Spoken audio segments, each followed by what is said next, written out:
नाज़रीन कंबर मां ख़ालिद हुसैन चांडो की रिपोर्ट मौजूब संजय नाले वाले मशहूर बुजुर्ग हस्ती हज़रत साईं सैयद गुलाम हुसैन शाह बुखारी गफ़ारी नक्शबंदी रहमतुल्लाह अलैह जे 2 सालानी उर्स मुबारक जूं तक़रीबात पंहिंजे पुॼाणी ते पहुतियूं। उर्स मुबारक जे मौक़े ते हज़ार आशिकान रसूल दरगाह जे गादी नशीन सैयद अताउल्लाह शाह बुखारी हुसैनी नक्शबंदी हज़ार आशिकान रसूल के ख़ुसूसी ख़िताब कंदे चयो त दुरूद सलाम वध खां वध पढ़ो। दुरूद पाक वाहिद अहिड़ी इबादत आहे जेका पढ़ण सां क़बूल आहे। अल्लाह पाक जूं नेमतूं हासिल थियनि थियूं। हिकु दफ़ो दुरूद पढ़ण सां 10 गुना माफ़ थियनि था, 10 दर्जात बुलंद थियनि था ऐं सुबुह शाम दुरूद पढ़ंदड़नि ते अल्लाह पाक जूं बेशुमार नेमतूं निशावर थियनि थियूं।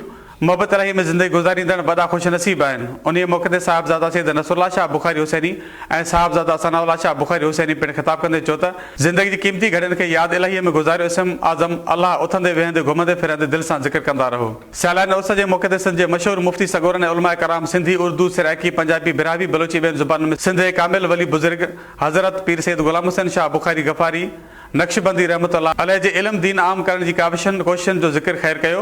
अहिड़ी तरह सालियाने उर्स मुबारक जी तक़रीबात में उलमा इस्लाम पाकिस्तान सिंध जे अमन सलामती अख़वत भाईचारी लाइ ख़ासि दुआऊं घुरियूं वयूं ऐं आख़िर में सलात व सलाम मुस्तफ़ा मोहम्मद सल्लल्लाहु अलैहि वसल्लम जान रहमत पे लाखों सलाम पढ़ियो वियो। उर्स मुबारक पंहिंजे पुॼाणी ते पहुती।